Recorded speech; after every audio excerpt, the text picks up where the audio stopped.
বরের বাড়িতে রঙিন কাগজের ফুলমালা আর ঝালর দিয়ে সাজানো হচ্ছে কনে বহনের ঐতিহ্যবাহী বাহন বিয়ের পালকি।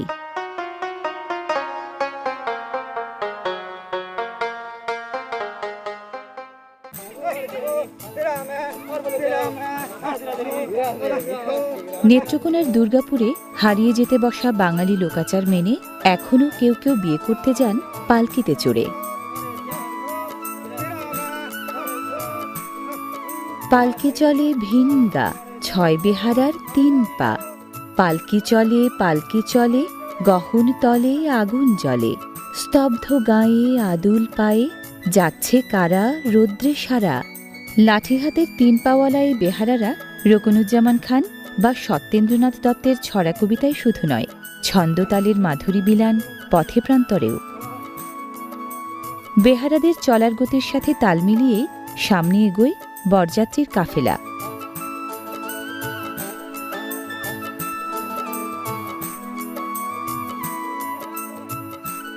পালকি শব্দটির উদ্ভব সংস্কৃত শব্দ পল্লঙ্ক থেকে। রামায়ণ থেকে শুরু করে ইবনে বতুতার ভ্রমণ কাহিনী, মোঘল আমল ছাড়িয়ে ব্রিটিশ জমানা, উত্তরের কুড়িগ্রাম থেকে দক্ষিণের চট্টগ্রাম, সব কালে সবখানে পালকির ঐতিহ্য, পালকির খ্যাতি।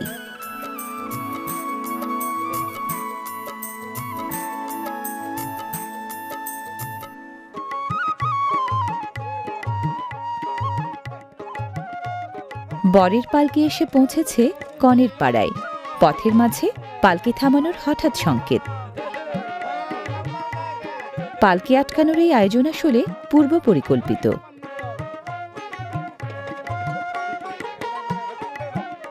বরযাত্রীদেরকে কনেবাড়ির সং রঙ্গরসের মজা যোগাচ্ছে বিচিত্র সাজ ও অঙ্গভঙ্গিতে।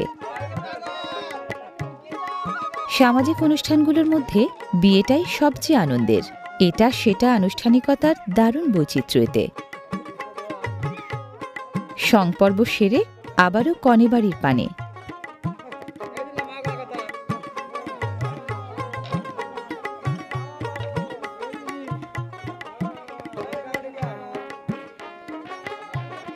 বিয়েবাড়ির গেটেই পালকি নামছে এবার।